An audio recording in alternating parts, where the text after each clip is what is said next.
A nation is as prosperous and successful as the capacity of the people who inhabit its geographical space.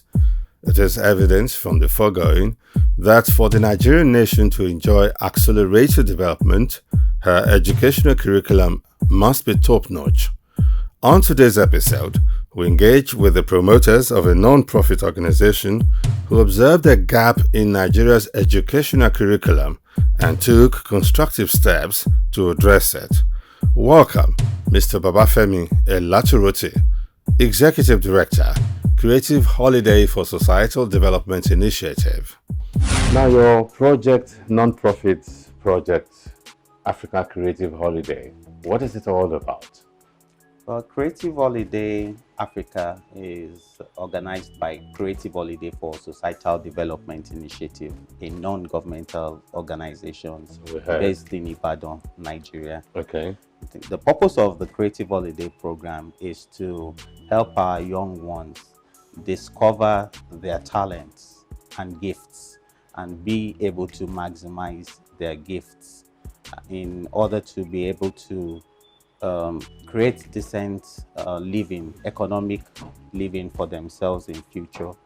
That's the basic reason. And the reason why Creative Holiday is established is to actually look into the social system that we have of unemployment in this country. If anyone that is within the working class in any country is an unemployed person, we know how adverse that could be on the society. Even on the psyche. Yes, on the psyche. On the psyche. Now, if I understand you correctly, you observed a gap in our education system. Yes. And then you stepped in to fill that gap. Yes. Which is the creative, ennobling aspects of our young ones are not being fully developed. Yes.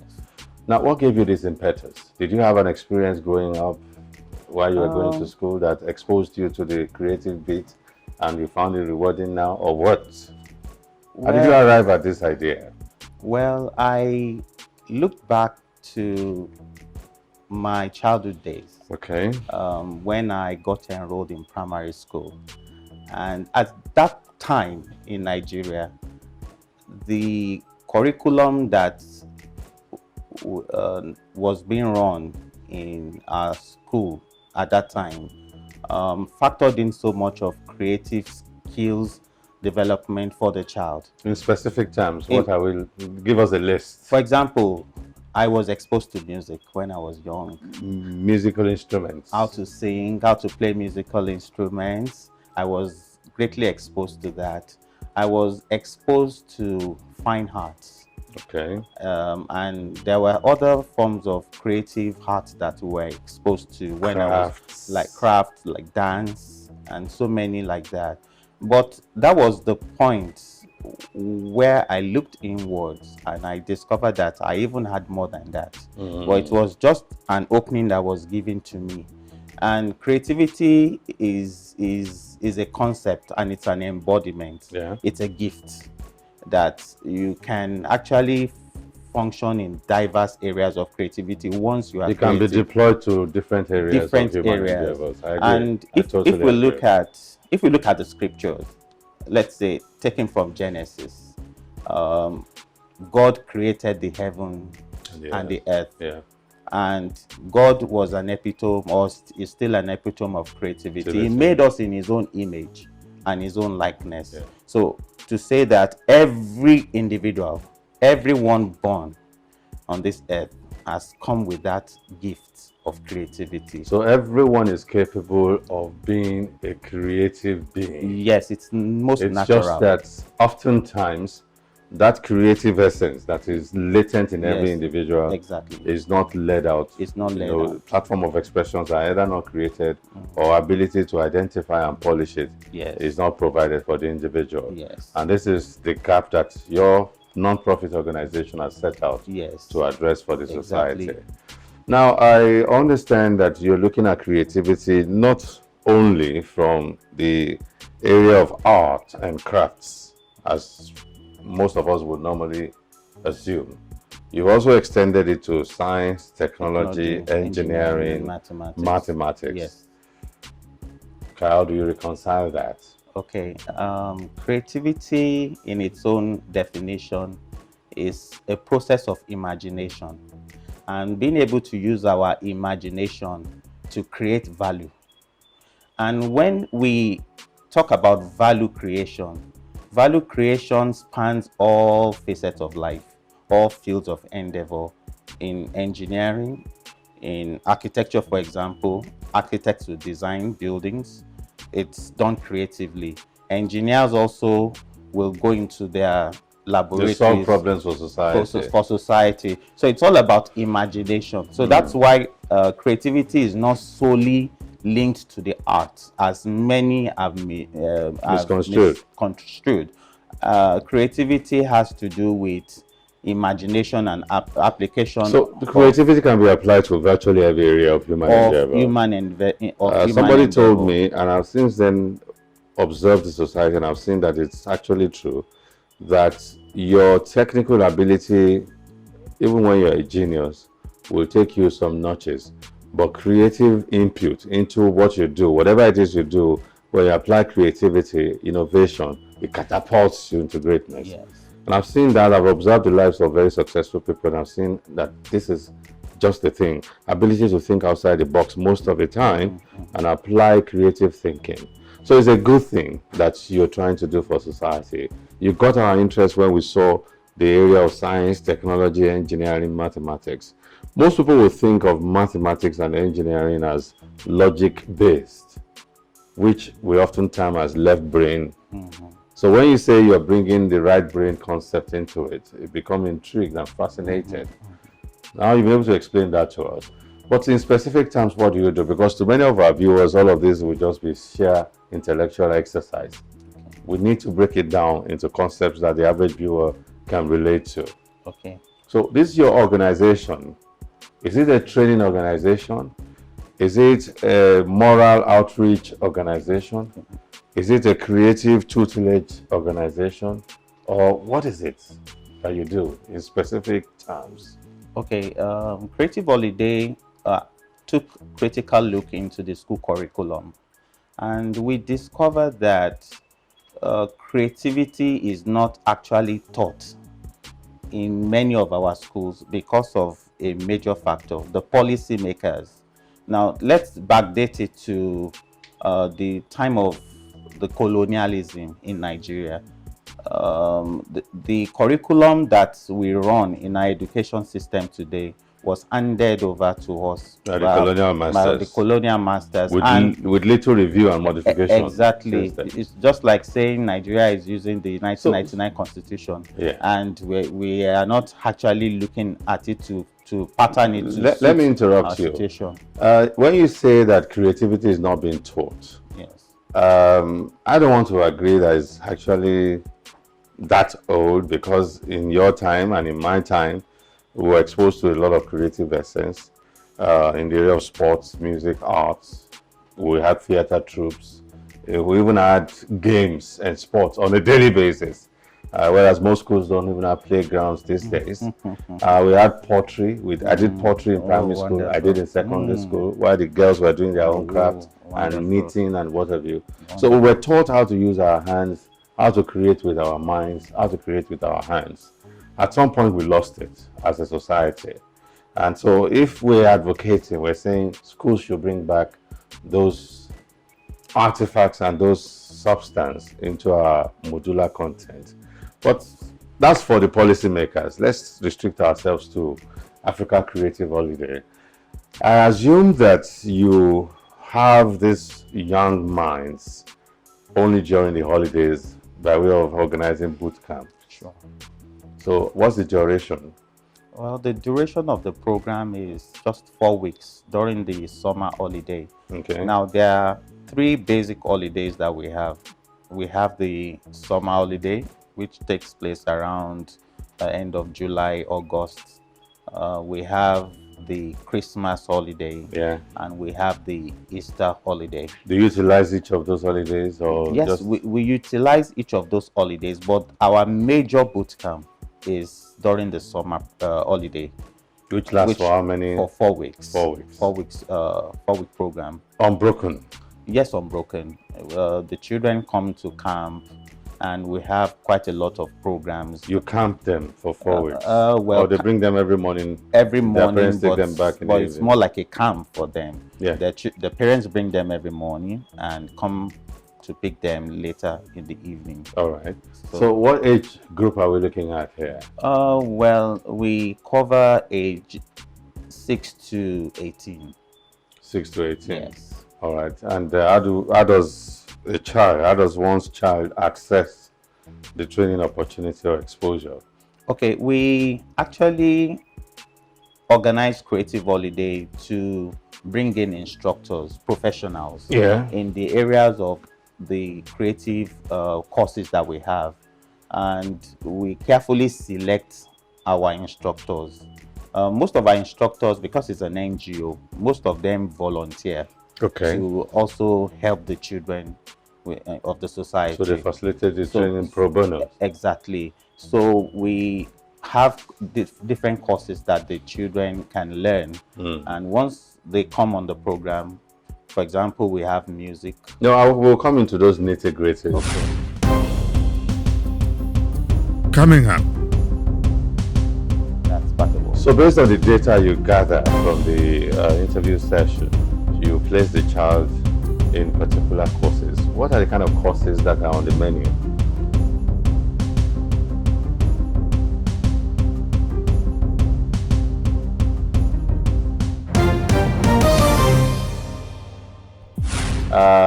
I just want to know the procedure for accessing the training opportunity.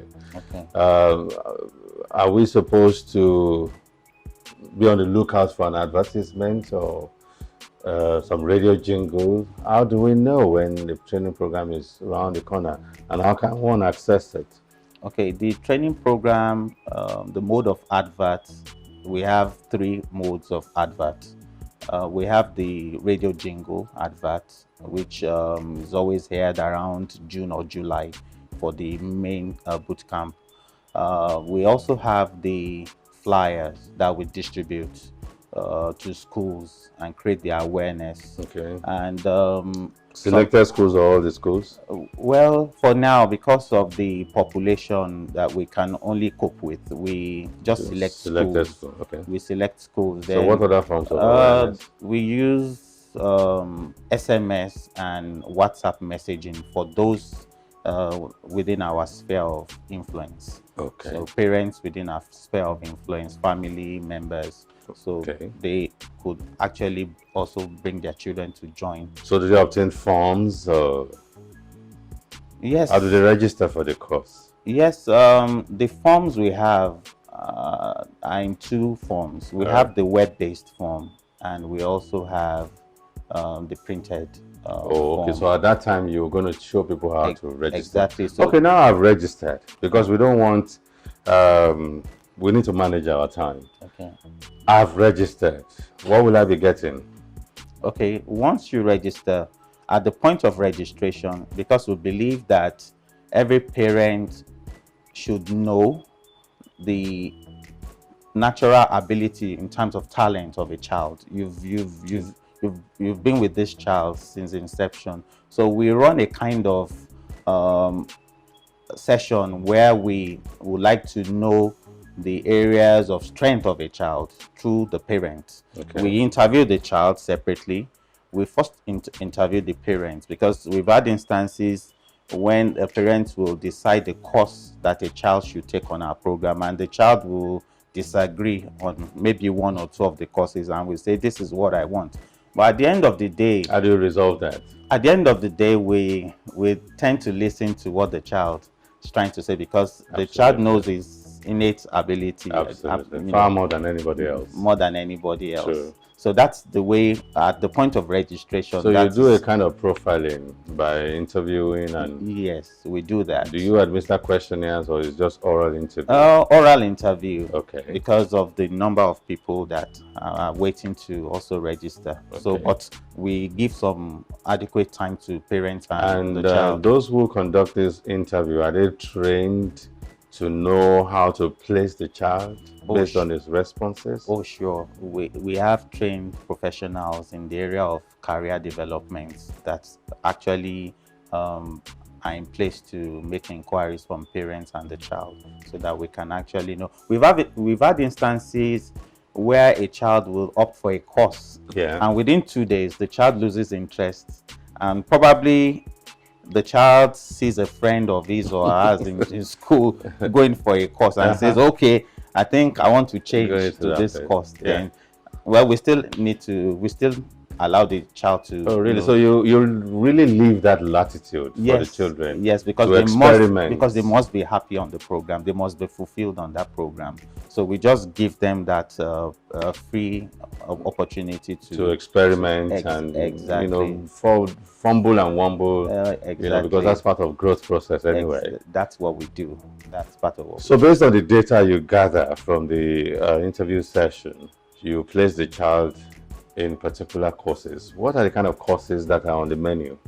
Okay, our courses are up to 12, and we hope to add more as we have the capacity to do that. Okay. And it relates to the availability of instructors. And what we have on our menu, we have courses in the area of ICT. We have courses in the area of the creative arts. Okay. And we have courses in the area of science and technology. Let me break it down. Yeah, please. In the area of creative arts, we have dance. We have creative writing. We have music, which is divided into composition, songwriting, voice training and development, and of late we've concluded to introduce musical instruments, which we didn't really want to because it's become something so general. So we decided to make Creative Holiday a little bit unique, something that is not that common around, which children would just love to engage themselves in. So the area music. Yes, music.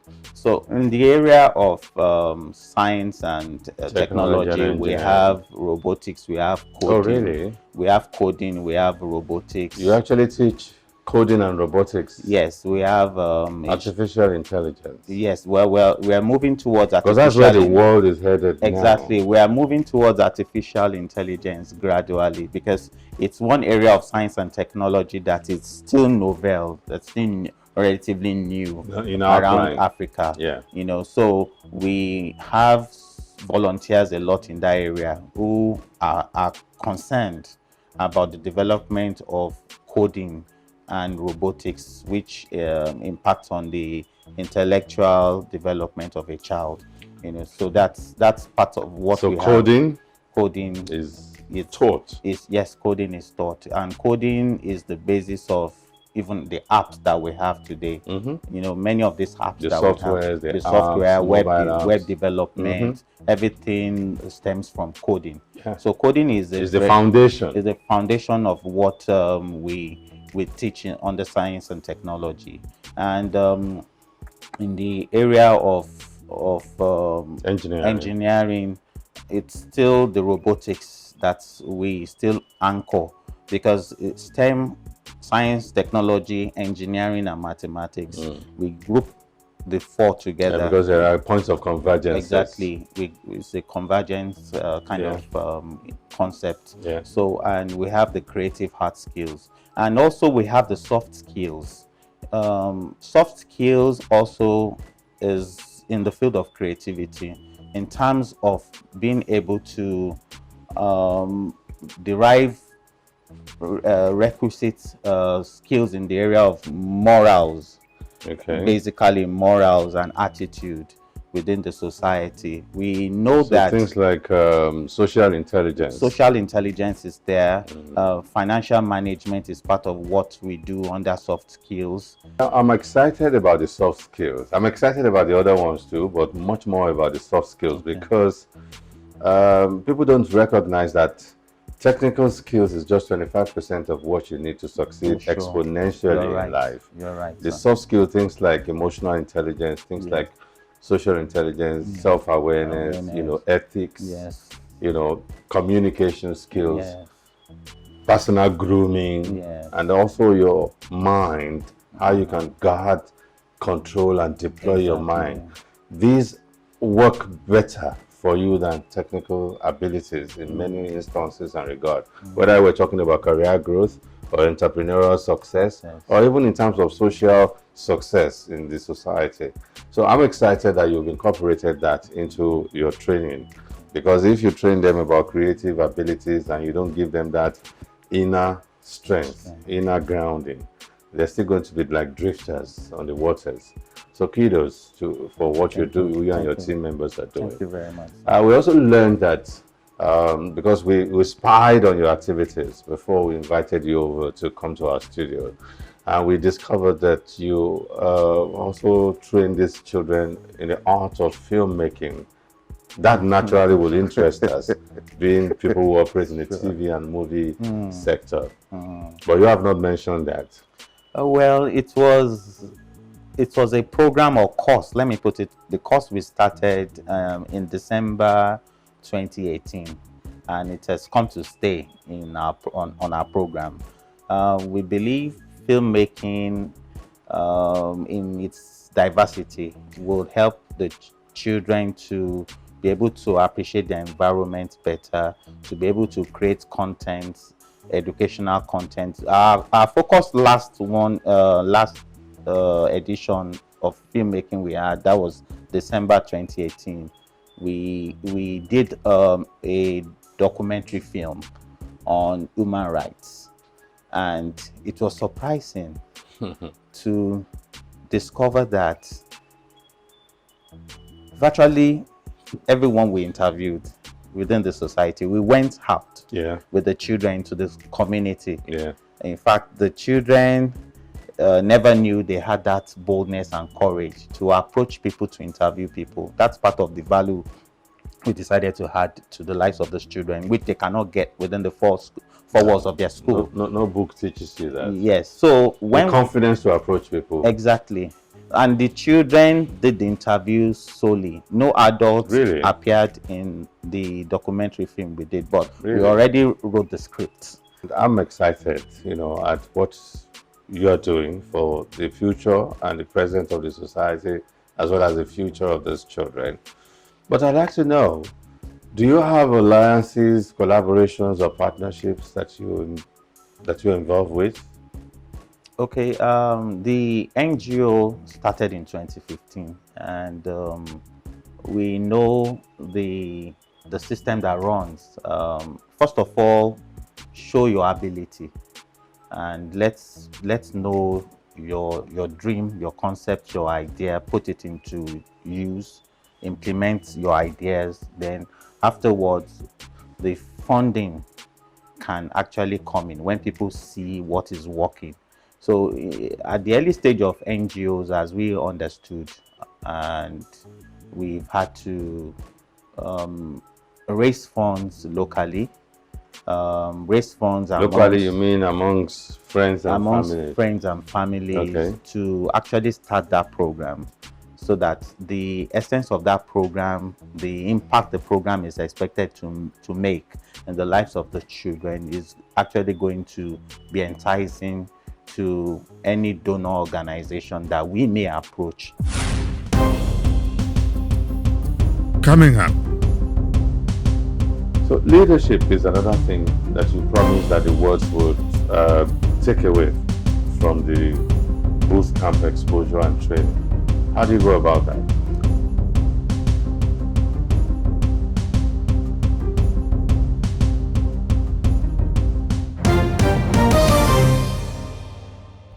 Quantity is easy to measure, but quality of impact, you're going to require certain scientific metrics. Okay. So what are the metrics that you have employed or deployed to track your impact or progress so far? We have a database of the children.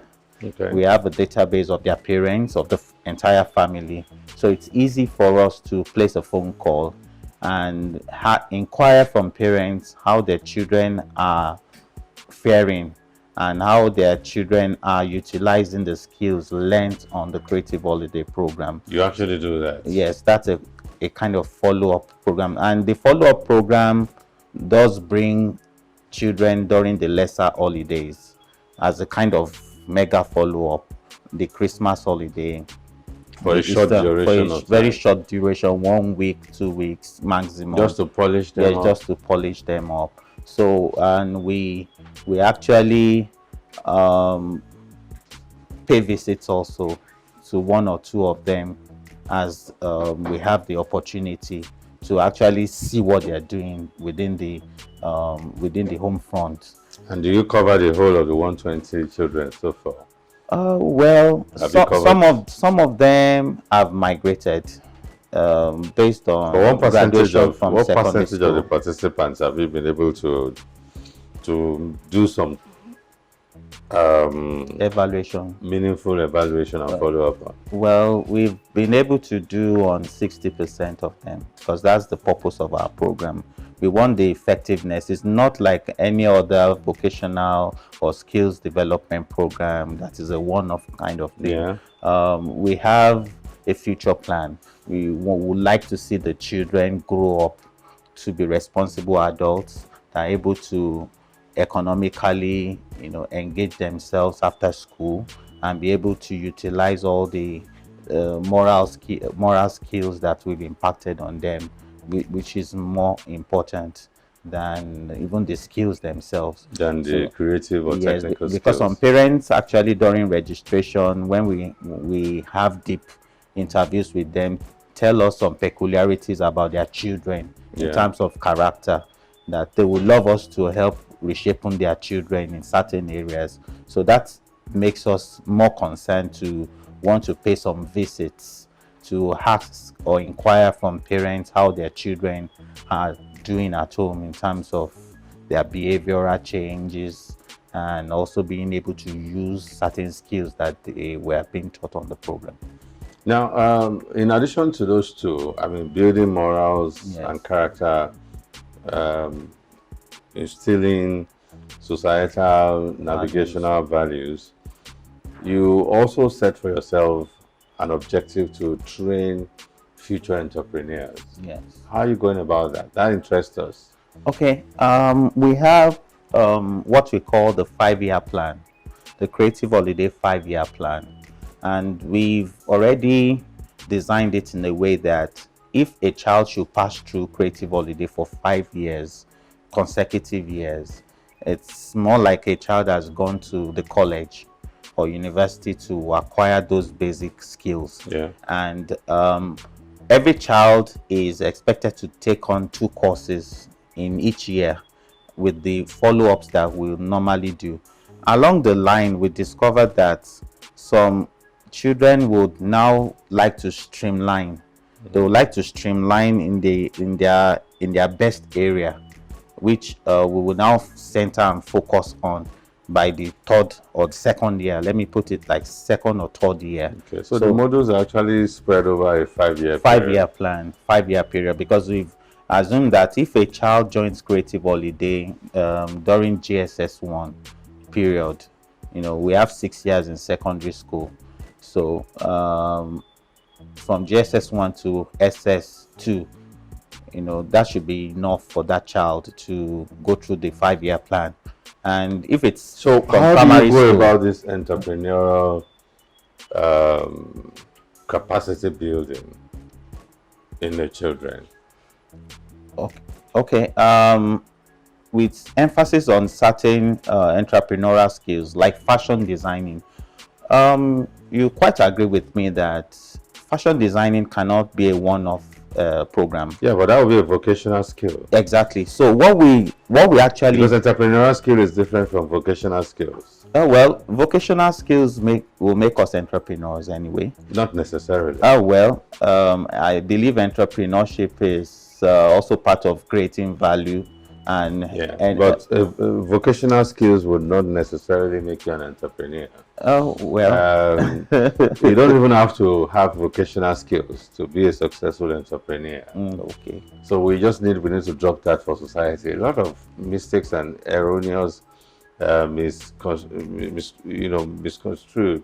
These things are misconstrued even by our policymakers when they talk about entrepreneurial skills for young people or empowerment skills for young people.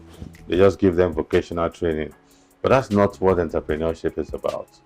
Having a vocational skill gives you a leveraging point, but it's one of several leveraging points that you can have to deploy yourself into entrepreneurship. I just felt I should drop that in. Okay.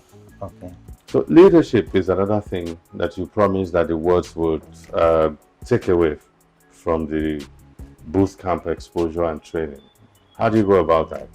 Well, we have leadership activities that we engage in. We engage those children in leadership activities. For example, the trust walk is a very popular activity of leadership. I think the trust walk has to do with blindfolding children and pairing them, and the blindfolded child is being led by another child that knows where he's going. So we'll just give leadership. We make them pass through some dangerous terrain. So you create some games. Exactly. But it's not a game actually. It's not game actually. What you're training is how to lead. How to lead. How to develop trust.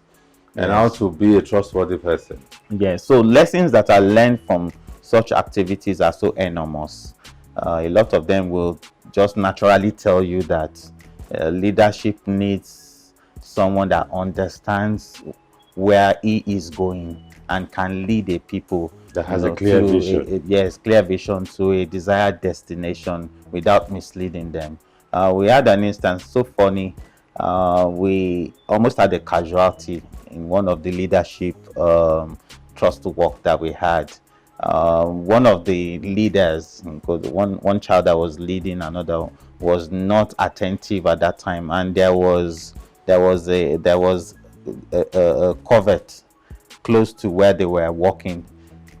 The girl couldn't just notify the guy she was leading, and that was how one of the instructors shouted from a very long distance to caution the guy, almost falling. That would have been maybe a fracture or head injury, but the lesson was actually derived. The lesson was even the greatest lesson. From that error. Yes, it was the greatest lesson we had at that time.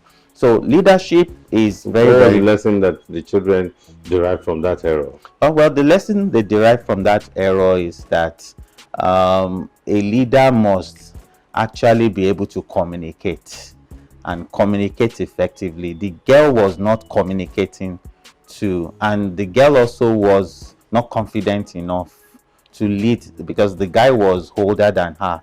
So maybe the girl we perceived did not really know the essence of what she was doing. So when we term that in leadership, we will say that a leader needs to actually be versed in the concept of leadership. It's a very broad concept. Okay, so you also kind of equipping them with self-esteem, self-belief, assertiveness, such that even when you are young and you find yourself required to lead people that are much older than you, your ability to still, assert yourself without being rude is important.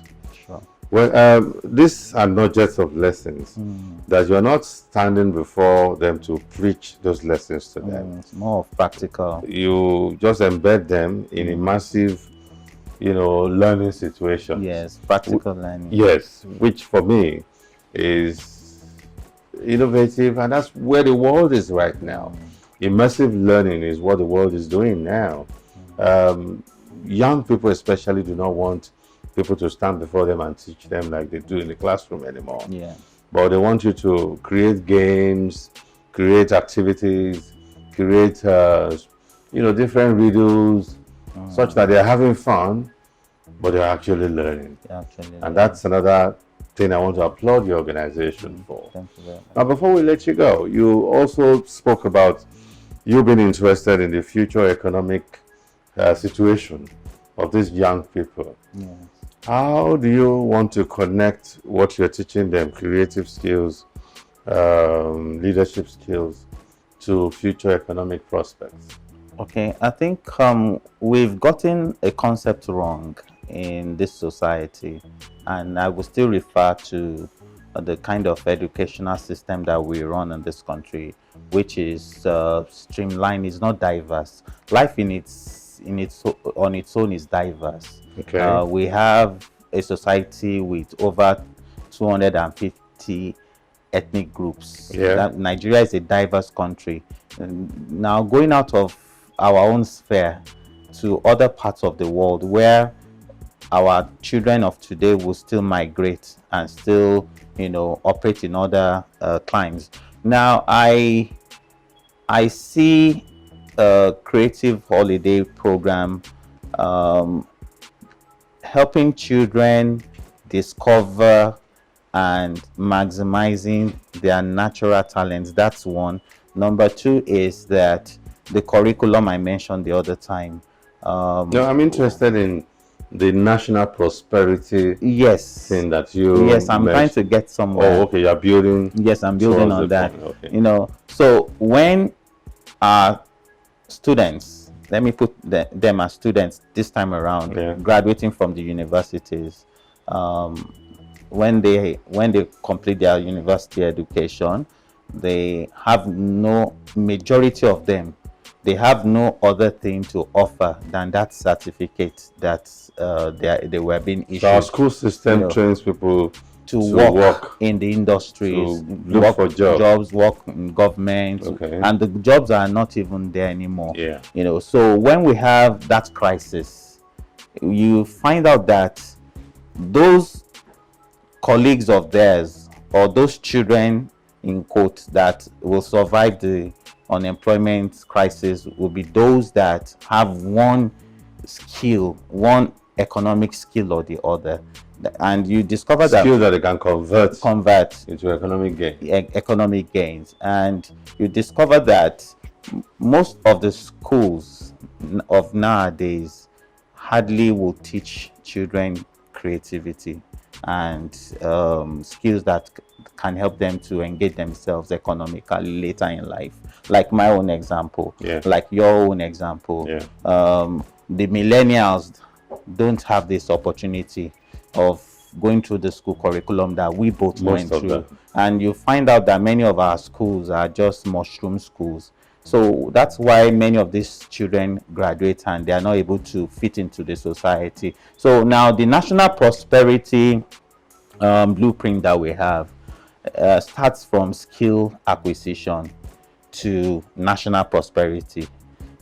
Now in the process, we believe that skill acquisition leads to poverty reduction. Okay. Now, when poverty is reduced, we cannot say we can eradicate poverty, but we'll contribute our own quota. Okay. Now, so when we have poverty reduction, then we can have what we call security, because poverty is linked to crime also at a higher level, not in most instances, but what leads to crime on the average is poverty. So if our children or our youths are gainfully employed, they will think less of committing crimes. And when there is no crime in the society, or crime is reduced, now our children will be able to appreciate what we've done for them. Now there will be the feel of security.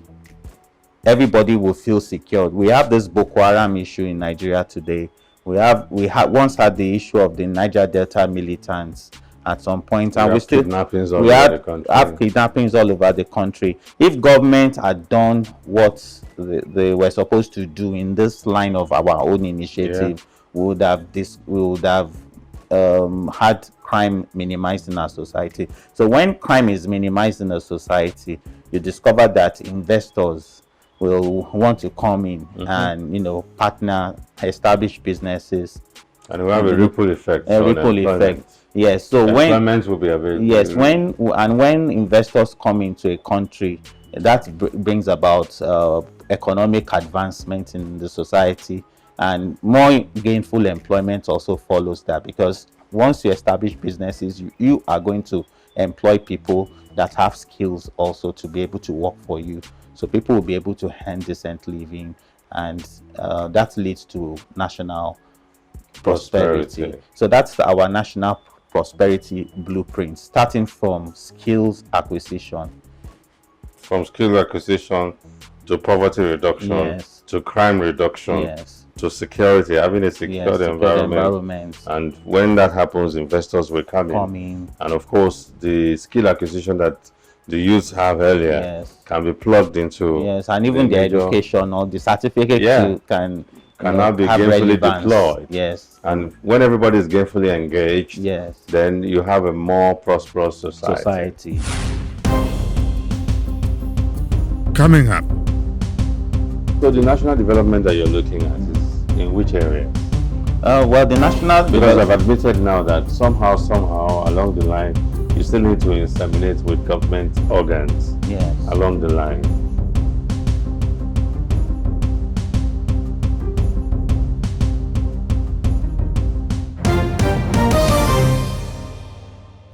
Now, before we let you go, I also want us to touch on your objective of realizing or achieving national development. I found that, and please excuse my expression, I found it clear. You know, thinking that you are a non-profit organization, you're not a government parastatal, and you have this quest to foster national development on the society. How do you reconcile this? How do you help me?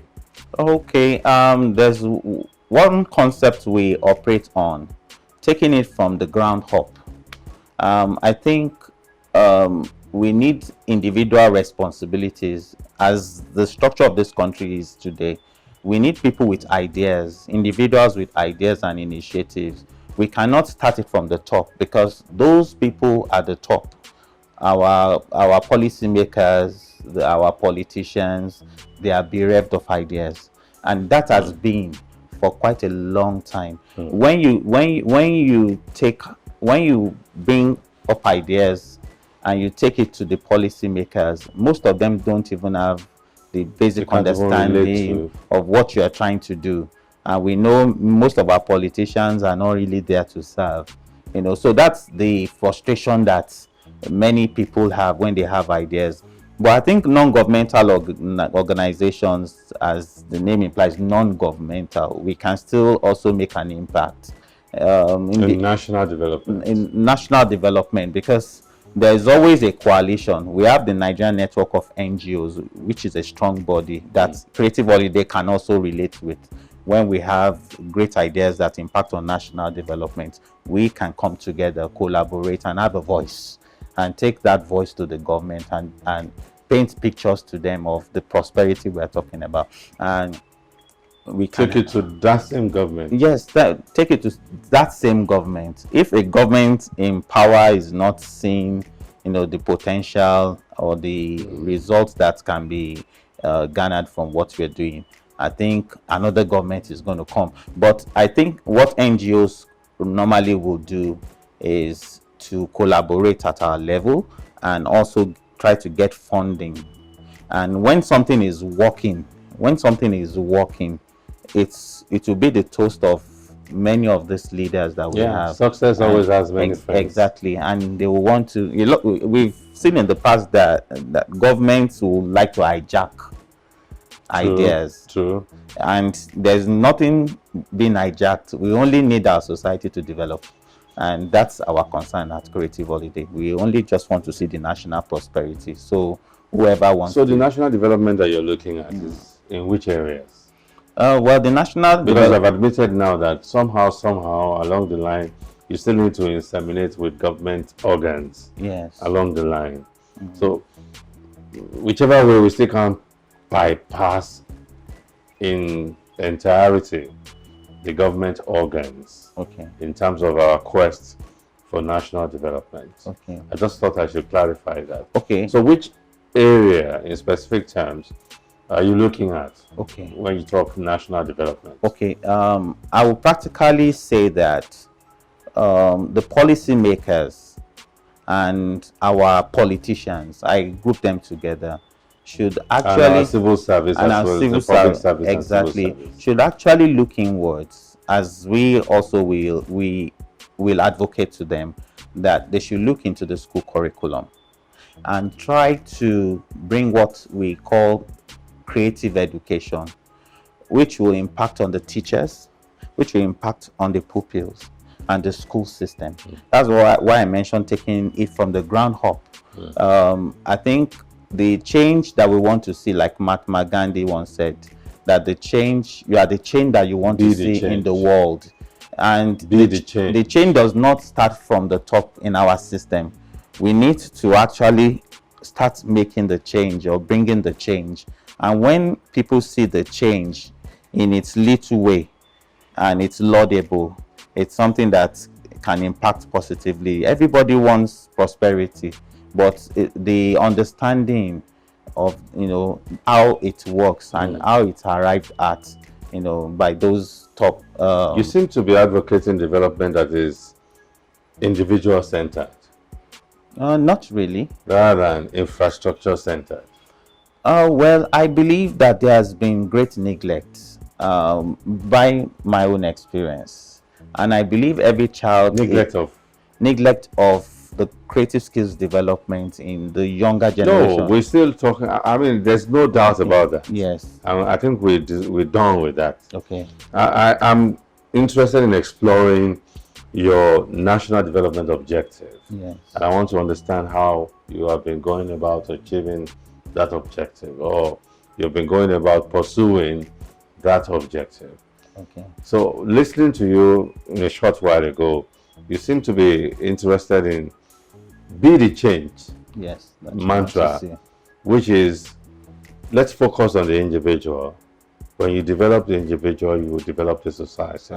Yes. That seems to be what you're telling us. Exactly. Because either where people talk of national development, they're talking in terms of social infrastructure. Yes. They're talking in terms of building roads and bridges and what have you, science, without looking at the people who are going to interface with those infrastructure.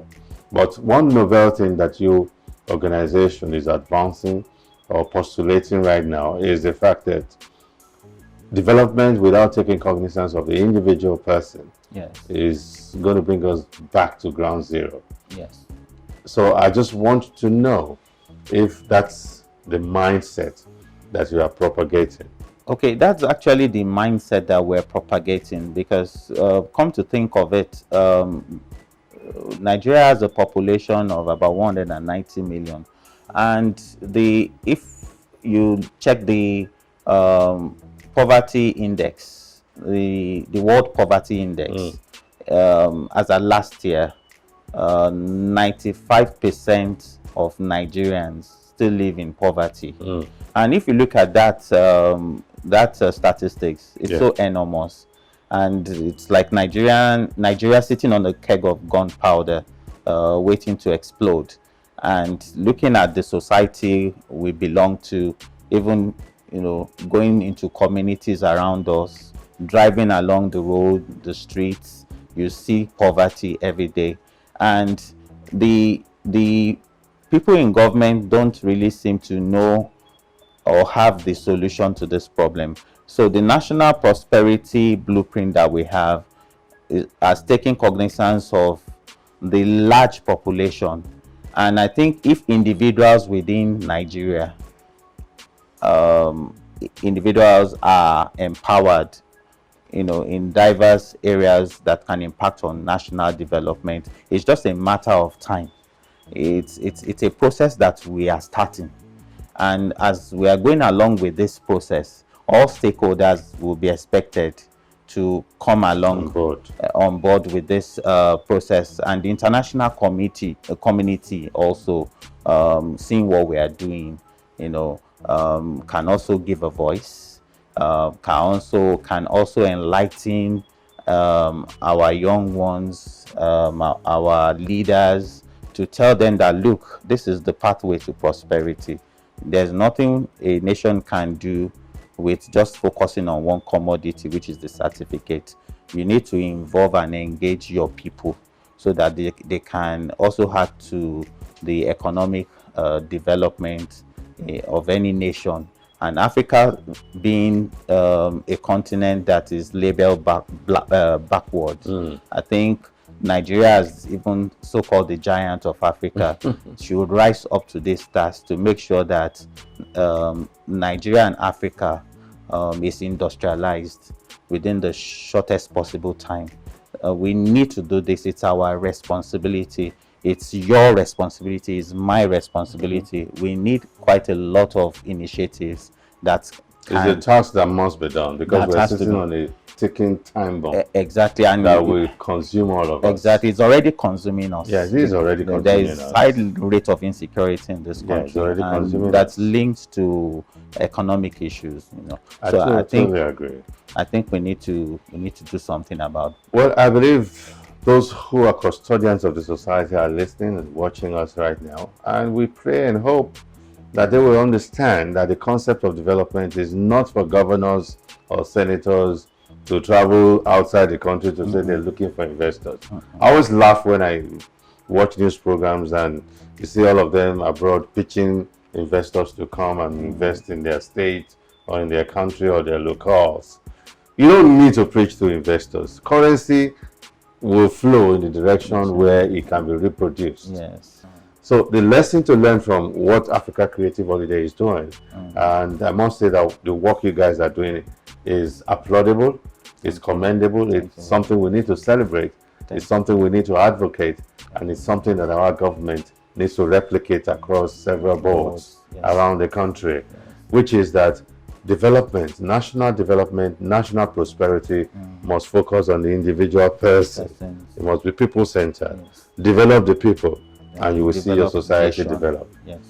On that very bright, motivating, and quite enlivening and developmental note, I would like to call it wraps on this conversation. Thank you very Mr. Babafemi Olaturoti. Thank you very much. Thank you very much for honoring our invitation to be on the program. Your program. And kudos Thank you so much for the yeoman efforts and the results that you are achieving with Africa Creative Holiday.